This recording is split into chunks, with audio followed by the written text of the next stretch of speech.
नमस्कार, news nation के digital platform पर आप सभी का स्वागत है। मैं हूं आपके साथ अमृता गर्ग। ज्योति मल्होत्रा इस वक्त ये नाम सुर्खियों में है। आप हर जगह देख रहे होंगे, तस्वीरें भी और सुन रहे होंगे ये नाम भी। खास तौर पर अगर न्यूज़ चैनल्स की बात की जाए तो हर न्यूज़ चैनल पर ये नाम छाया हुआ है। यूँ तो एक ट्रैवल ब्लॉगर हैं ज्योति मल्होत्रा, जो हिसार से आती हैं, लेकिन संगीन आरोप लगे हैं, इसीलिए अब पुलिस की गिरफ्त में है। एनआईए भी सवाल जवाब कर रही है। आरोप क्या है कि पाकिस्तान के लिए वो भारत में रहकर जासूसी किया करती थी और कई ऐसी ऑफिशियल जानकारियां, खुफिया जानकारियां थी जो उनके ज़रिए पाकिस्तान तक पहुंची हैं। हालांकि अभी ये आरोप है, अभी जांच पड़ताल जारी है और कुछ भी अभी सिद्ध नहीं हुआ है। लेकिन ज्योति के अलावा भी 11 और लोग हैं जिनको गिरफ्तार किया गया है और कई तरीके के इल्ज़ाम हैं। इनमें से कई जम्मू से हैं, कई पंजाब से हैं, हरियाणा से कई गिरफ्तारियां हुई हैं। सर, इसकी तफसीलात भी मैं आपसे समझना चाहूँगी और किस तरीके से पाकिस्तान अपनी घिनौनी हरकतों को इन स्लीपर सेल्स के ज़रिए अंजाम देता है। हालांकि अभी ये भी मैं आपको बता दूं, जो 11 लोग गिरफ्तार किए गए हैं उनमें से किसी पर भी आरोप साबित नहीं हुए हैं। सब पर अभी ट्रायल चल रहा है, सबसे सवाल जवाब किए जा रहे हैं। लेकिन इससे भी इनकार नहीं किया जा सकता कि ये स्लीपर सेल्स भारत में ही रहकर, भारत का ही खाना खाकर, भारत में ही चैन की नींद सोकर भारत की ही नींद हराम करने की कोशिश करते हैं। जी, निश्चित रूप से। और उसको जो अगर कहा जाए तो देश के साथ जो गद्दारी होता है, वतन के साथ, मादरे वतन के साथ जो गद्दारी होता है, उसके आप इसमें सूची में आप रख सकते हैं कि इससे घिनौना काम कोई हो नहीं सकता जो आप इस तरह से कर रहे हैं। तो उसमें टोटल जो आपने बताया, जो कुल 11 लोगों को अभी इसके एनआईए के रडार पे है, जांच एजेंसियों के रडार पे है, उनसे लगातार पूछताछ हो रही है। कई जगहों पे कुछ जो एविडेंस भी मिले हैं। और देखिए, सबसे बड़ी बात जो भी इस तरह की जो एनआईए और ये कोई भी जांच एजेंसी कार्रवाई करती है तो वो सिर्फ शक के बिना पे नहीं करती, जब तक उनके हाथ में कुछ पुख्ता सबूत नहीं होते हैं। तो इसलिए जो इन लोगों का है, संलिप्तता लगभग तय है। हाँ, जो प्रोसीजर है न्यायिक, जो हमारे, चूंकि हम तो पाकिस्तान जैसा मुल्क है नहीं जो हाँ कुछ इस तरह से करते हैं, तो हमारे यहाँ एक न्यायिक प्रक्रिया है। जैसे आप देखती हैं, जो अजमल कसाब भी था, तो वहाँ इसको एक न्यायिक प्रक्रिया से गुजरना पड़ा, उसकी जांच हुई, सब कुछ हुआ। तो उसके बाद जो इसमें दोषी पाए जाते हैं उनको निश्चित रूप से सजा मिलती है, और जो ये होते हैं उनको बेइज्जत बरी भी किया जाता है। और तो भारत इस तरह का मुल्क है। और पाकिस्तान तो इस सब के लिए दुनिया भर में मशहूर ही है। जो नापाक उसका है, दुनिया भर के आतंकियों के पनाहगार है, सुरक्षित पनाहगार है, आतंक का फैक्ट्री है। हर देश में इस तरह से करता है। खास करके भारत के प्रति तो उसका जो दुश्मन वाला रवैया है वो शुरुआत से हम देख रहे हैं। तो भारत को कमज़ोर करने का पाकिस्तान कोई भी मतलब मौका नहीं छोड़ना चाहता है। और इसके लिए वो एन के प्रकार जो भी होता है वो हथकंडे वो अपनाता है। और उसमें हमारे जो देश के कुछ मासूम लोग हैं वो भी उनके झांसे में आ जाते हैं और लोभ में आ जाते हैं, प्रलोभन में आ जाते हैं, पैसे का हो या फिर कैसे हो। जैसे ज्योति अरोड़ा का हम देखते हैं तो हम जैसे उनके बारे में बोला, जो पाकिस्तानी खुफिया एजेंसी में जो काम करते थे, दानिश के साथ उनके संबंध बताए जा रहे हैं। तो इस तरह की बातें आ रही है। और वो ज्योति मल्होत्रा कई बार पाकिस्तान का दौरा कर चुकी हैं, वो चीन भी जा चुकी हैं। उसके बाद से वो लगातार जो बनारस का जो प्रधानमंत्री मोदी का संसदीय क्षेत्र है, वहाँ लगातार 4-5 बार वो दौरा कर चुकी हैं। वहाँ कई उन्होंने वीडियो बनाए हैं। तो वो वीडियो सब सेंसिटिव हो सकते हैं, जो अब पुलिस और जांच एजेंसी जो उस मामले और ये भी हो सकता है कि उस वीडियो के जरिए ही कोई ऐसी कड़ी हो जो पाकिस्तान तक पहुंचाई जा रही है। निश्चित रूप से वीडियो सीरीज और सीक्वेंस ऑफ वीडियोस आप देखते हैं एक ही जगह के कई बार। हालांकि ये ट्रैवल ब्लॉगर के काम का हिस्सा भी है, जो कि ज्योति के पिता ने भी कहा कि वो अपने काम को अंजाम दिया करती थी इसके जरिए, और कुछ ऐसा है नहीं। अब मान लीजिए, जो जैसे आपको बनारस या काशी कॉरिडोर जो है उसका पाकिस्तान को अगर चाहिए तो पाकिस्तान ने डिमांड किया इसका हमें वीडियो चाहिए, उसको मैं जानना चाहता हूँ। ये वहाँ गई, वहाँ वीडियो बना ली। जैसे विश्वनाथ मंदिर का, काशी विश्वनाथ मंदिर का चाहिए, भीड़ भाड़ वाला जगह होता है, वहाँ से उसने वीडियो बना दी। जैसे घाट है, घाट पे भीड़ भाड़ होता है, अब उसको वहाँ का वीडियो चाहिए, उन्होंने वहाँ से बना दिया। तो ये हो सकता है जो उसके डिमांड पे इन्होंने ये बनाया हुआ हो, तो इससे इनकार नहीं किया। फिलहाल खुफिया एजेंसी इसमें जांच करें। सबसे जो 10 आरोपी या 11 आरोपी का जो नाम है उसके बारे में मैं आपको थोड़ा सा बताऊं। उसमें जो हिसार से ज्योति मल्होत्रा को गिरफ्तार किया गया और उनकी जांच चल रही है। उसके बाद से देखिए, पानीपत से किया गया है नोमान इलाही को, उसके बाद कैथल से किया गया देवेंद्र ढिल्लो को, यासीन मोहम्मद को मलेरकोटला से किया गया है, मलेरकोटला से गजला खातून को किया गया, जो ये दोनों पति पत्नी है।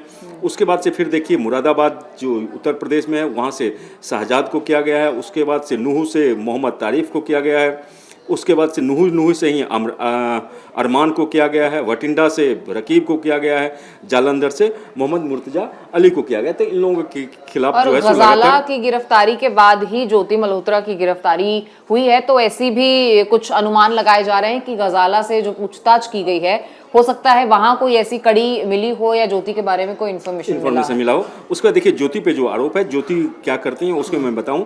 पाकिस्तान के पक्ष में सोशल मीडिया पर जो सकारात्मक जो छवि दिखाने के लिए कंटेंट दिखाती थी, 2 बार पाकिस्तान जा चुकी, वहाँ सिक्योरिटी व इंटेलिजेंस के अधिकारियों से मिलकर भारत आने के बाद व्हाट्सएप और स्नैपचैट से वो जासूसी करती है। 3 बार शायद तीन मैंने कहीं 4 बार भी पढ़ा है। हाँ, चौथी बार जाना चाहती थी। अच्छा, मतलब चौथी बार की प्लानिंग थी, अभी हाल फिलहाल में जा नहीं पाई, उससे पहले ही गिरफ्त का जो शिकंजा है वो कस गया।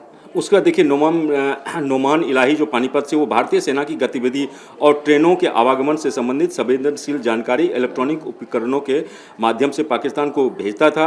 8 साल पहले अवैध रूप से पाकिस्तान गया था, मतलब ये पाकिस्तान जा चुका है। ये दोनों ऊपर जो हमने चर्चा की, दोनों पाकिस्तान जा चुके। उसके बाद देखिए अमरान, जिनको नूह से गिरफ्तार किया गया, पाकिस्तान के एजेंट के निर्देश में भारत के में सिम कार्ड उपलब्ध कराता था उनको, और सुरक्षा से जुड़ी जानकारियां मुहैया करता था। उस वक्त से ये देखिए जो नूह से मोहम्मद तारिफ को गिरफ्तार किया गया, व्हाट्सएप के जरिए भारतीय सेना की गतिविधियों से जुड़ी जानकारी दिल्ली स्थित पाकिस्तान उच्चायोग के में तैनात 2 कर्मचारियों को उपलब्ध कराता था।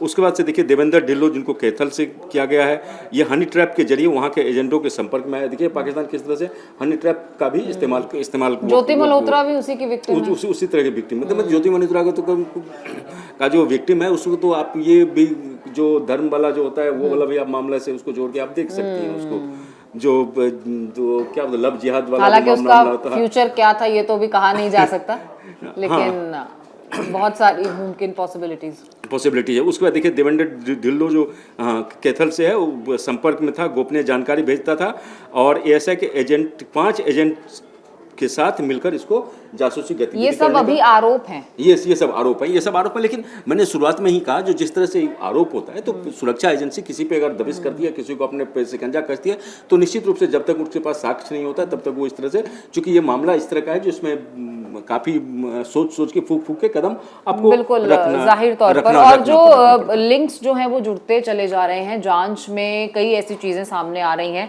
जो अभी तक नहीं सामने आई थी। ज्योति मल्होत्रा के केस की ही बात कर ली जाए तो हालिया जो अपडेट मुझे जानकारी, आप मुझे करेक्ट कर दीजिएगा अगर मैं गलत हूँ, एक शख्स जब पहलगाम पर आतंकी हमला हुआ तो अगले दिन पाकिस्तान एम्बेसी में एक शख्स केक ले जाते हुए दिखा था, जिसकी तस्वीर भी बहुत वायरल हुई थी, जिसे लेकर सवाल भी बहुत उठे थे। और अब एक वीडियो सामने आया है जिसमें ज्योति मल्होत्रा जब पाकिस्तान गई थी 1 महीना पहले, ठीक 1 महीना पहले, पहलगाम आतंकी हमले से 1 महीना पहले जब वो पाकिस्तान जाती हैं, तो पाकिस्तान में उन्होंने एक वीडियो बनाया, जो वीडियो उन्होंने अपने सोशल मीडिया पर भी उन्होंने पोस्ट किया। उस वीडियो में वो उसी शख्स के साथ नजर आई हैं। अच्छा, जो शख्स केक लेकर एम्बेसी में गया था, उसी शख्स के साथ ज्योति मल्होत्रा नजर आई हैं। अब उसी शख्स के साथ उनका वहां पर मौजूद होना, उनके साथ बातचीत करना, उनके साथ वीडियो बाकायदा अपलोड करना, ये बहुत बड़ा इत्तेफाक तो नहीं लगता है। इत्तेफाक तो नहीं लगता है। तो यहाँ पर उस शख्स का केक लेकर जाना एम्बेसी के अंदर, उससे सवाल किया जाना, उसका जवाब दिए बगैर चले जाना खामोशी से, तो ये कहीं ना कहीं अब चीजें सामने आ रही हैं ज्योति के केस में। ये सबसे लेटेस्ट अपडेट जो है वो सामने आया है। अभी मैं कुछ जगहों पे देख रहा था, जो मैं कुछ रिसर्च कर रहा था, तो उसमें मुझे ये भी दिखा, जो पहलगाम वाला जो मसला हुआ, तो उस जो अभी भारत पाकिस्तान जो तनाव था, वो युद्ध वाली जैसी स्थिति लगभग हो गई थी। तो उस 4 दिनों के दौरान भी, मतलब 6-7 तारीख से लेके 10-11 तारीख तक ज्योति मल्होत्रा लगातार, जो पाकिस्तान के जावेद थे, जावेद थे, तो उसके दानिश थे, दानिश के लगातार वो संपर्क में थी, और कुछ न कुछ, जबकि दानिश को भारत ने वापस भेज दिया था 13 तारीख को। उसके बाद जैसे ही हुआ था, तो उसको जिस तरह से ये मतलब मामले खुलने लगे थे, तो उसके बाद दानिश को लगा, भारत ने उसको पाकिस्तान जाने के लिए उच्चायोग से कहा, जो भाई इनको आप भेजिए। भारत में तो इस तरह की वो गतिविधियों को, जासूसी के आरोप लगे थे। तो पाकिस्तान का देखिए, पाकिस्तान की फितरत ही इस तरह का है, इस तरह का वो मुल्क है जिसपे कि आप भरोसा नहीं कर सकते, वो कहाँ क्या कब कर दे, क्योंकि उसके कथनी और करने में बड़ा, अगर वो बोल दे मैं पूरब जा रहा हूं, तो पाकिस्तान का ये निश्चित रूप से मान लीजिए पूरब वो नहीं जा रहा, किसी और दिशा में। इसीलिए तो सेना ने कह दिया है कि ऑपरेशन सिंदूर पर पूर्ण विराम नहीं है, ये अभी अल्प विराम है और ऑपरेशन जारी है। तो ये इसीलिए है क्योंकि पाकिस्तान का कोई भरोसा नहीं है, वो अपनी नापाक हरकतों से बाज नहीं आता है। और रही बात इन जासूसों की, तो अभी 11 पर शिकंजा कसा गया है। जाहिर है इनसे जब पूछताछ होगी तो और कड़ियां आगे से आगे जुड़ती चली जाएंगी और ऐसे लोग जो भारत में रहकर, भारत का खाकर अपने ही मुल्क से गद्दारी करते हुए पाकिस्तान के यार बने घूमते हैं, उन पर ये शिकंजा कसा जाएगा, उनसे सवाल जवाब किए जाएंगे। और अगर उन पर लगे आरोप साबित होते हैं, वो दोषी करार दिए जाते हैं, तो जाहिर है कि जो वाजिब सजा है वो उन्हें दी जाएगी। लेकिन ज्योति मल्होत्रा का केस एक ऐसा केस है जो फिलहाल बहुत सुर्खियां बटोर रहा है। और लेटेस्ट अपडेट्स जो मैंने आपको बताए हैं, और जिस इंस्टाग्राम अकाउंट और यूट्यूब अकाउंट के बिना पर ज्योति मल्होत्रा का चयन पाकिस्तान के एजेंटों की तरफ से, पाकिस्तान के अधिकारियों की तरफ से या उन गद्दारों की तरफ से किया गया है, वो अकाउंट्स भी अब बंद हो गए हैं। धीरे धीरे इंस्टाग्राम अकाउंट ज्योति मल्होत्रा का बंद कर दिया गया है, वो नहीं खुल पाएगा। अगर आप खोलने की कोशिश करेंगे, ट्रैवल विद जो नाम से उनका यूट्यूब अकाउंट जरूर अभी सक्रिय है। और ये हैरानी की बात है कि यूट्यूब के उनके अकाउंट को जब हाईलाइट मिला, जब 17 को उन्हें गिरफ्तार किया गया, तो 3,77,000 उसके सब्सक्राइबर्स थे। अब वो बढ़कर कल तक शाम तक जो मैंने देखा था 3,85,000 हो गए थे। तो वो सब्सक्राइबर्स जरूर जो है वो बढ़ रहे हैं। लेकिन हाँ, इंस्टाग्राम अकाउंट बंद कर दिया गया है। फेसबुक पर भी कुछ फॉलोअर्स की गिनती में इजाफा हुआ है। तो ये सोशल मीडिया अकाउंट को लेकर कुछ देखिए, recent updates। इस ज्योति मल्होत्रा और ये जितने भी लोग गिरफ्तार हुए, इसके बाद जांच की एजेंसी में जो देश में स्लीपर सेल्स के रूप में लोग काम करते हैं, ऐसे लोगों को का जो मददगार होते हैं, उनके कहाँ कहाँ तार जुड़े होते हैं, तो वो तार निश्चित रूप से जो जांच एजेंसी है उसको सुलझाने की कोशिश करेगी और सुलझाएगी। और इस तरह से एक बहुत बड़ा जो ये इस तरह का जो एक भंडाफोड़ हुआ, ये गिरोह का एक तरह से जो ये हुआ, जो शहर वो जो पाकिस्तान के खुफिया एजेंसी के जो लोग काम हैं, तो उस पर एक निश्चित रूप से सरकार नकेल कसेगी और लोग भी आएंगे। देखिए इनका अंजाम क्या होता है, चंद पैसों के लालच में और चंद इसके लालच में आप कर सकते हैं। जैसे ज्योति मल्होत्रा कैसे उनके झांसे में, ज्योति मल्होत्रा जाती हैं, उनको पाकिस्तान जाना था, यूट्यूबर वो हैं, तो यूट्यूबर के लिए। अच्छा, एक बात ज्योति के केस में शायद और हैरान करती है कि पाकिस्तान के वीजा को लेकर बहुत सारे भ्रम फैलाए जाते हैं। काम बशर डरता है, हालांकि उसमें कितनी सच्चाई है कितनी नहीं इसका तो हम दावा नहीं करते हैं यहाँ बैठकर, लेकिन हाँ, पाकिस्तान के वीजा को लेकर बहुत सारी इनसिक्योरिटीज जरूर फैलाई जाती हैं। ऐसे में एक शख्स का बार बार पाकिस्तान जाना कहीं ना कहीं आपको लगता है कि ये एक फेलियर भी रहा? क्यों इस पर पहले नहीं ध्यान दिया गया कि एक शख्स कितनी बार पाकिस्तान जा रहा है और उसको बिना किसी बहुत कड़ी मशक्कत के वीजा मिल जा रहा है, वो जाके वापस आ जा रहा है, फिर वो चले जा रहा है और फिर वो प्लानिंग भी कर रहा है दोबारा से चौथी बार जाने की। देखिए, जांच एजेंसियां जो होती है इस पर लगातार नजर रखती है। अब होता है ना, जो चूक हुई या दुर्घटना घटी, तो वो उस तरह का मसला ज्योति के साथ आप देखिए, क्योंकि पाकिस्तान जो लोग भी जाते हैं, रेगुलर जाते हैं, वो भारतीय जांच एजेंसियों के रडार पे निश्चित रूप से रहते हैं। अब ज्योति मल्होत्रा के मामले में चूक हुई, जैसे आप देखिए पहलगाम में भी हम आप बोल सकते हैं जो सुरक्षा मामलों में कहीं ना कहीं चूक हुई। अब इतने आप हालांकि वो शायद कहीं खो गया है वो सवाल कि वहाँ चूक तो हुई है। अब देखिए, इतने आतंकी आ जाते हैं, इतना प्लानिंग हो जाता है, हमें पता नहीं चलता, जबकि हमारे पास वहाँ पे जगह जगह सुरक्षा के पुख्ता इंतजाम किए गए हैं, सुरक्षा की चौकसी है, लोग भी वहाँ के आवाम जो है वो भी सतर्क है जो इस तरह की घटनाएं ना हो, क्योंकि जम्मू कश्मीर एक विकास की पटरी पे दौड़ रहा है और युवाओं को सेंसिटिव एरिया है, सेंसिटिव एरिया है, तो नकारा नहीं जा सकता। उस तरह की घटनाएं होती, वही बोलते हैं जो दुर्घटना क्या बोलते हैं, जो सावधानी हटी दुर्घटना घटी, तो उस तरह के का मामला यहाँ भी हो रहा है। लेकिन ये निश्चित रूप से जो जांच एजेंसियां जो इस बार जो है इनके जो भी स्लीपर सेल्स है उसकी इनके बार खैर नहीं है और उनको निश्चित रूप से उनको अपने अंजाम मिलेगा। क्योंकि देश से गद्दारी, इससे कौम से गद्दारी, देश से गद्दारी, इससे बड़ी गद्दारी कुछ नहीं होता, देश से बड़ा कुछ नहीं है। तो आप जब जाहिर है अब कानून की निगरानी में है और कानूनी कार्रवाई लगातार जारी है। जैसे भी इस पूरे मामले में और अपडेट्स आते रहेंगे हम आपके रूबरू उन्हें रखते रहेंगे। फिलहाल तक के अपडेट्स यही थे और अब फिलहाल पूछताछ जारी है। एनआईए के घेरे में है ज्योति मल्होत्रा और तमाम वो 11 आरोपी। तो अब देखते हैं कि क्या कुछ इस मामले में और अपडेट सामने आते हैं। फिलहाल इस वीडियो में इजाजत दीजिए, नमस्कार।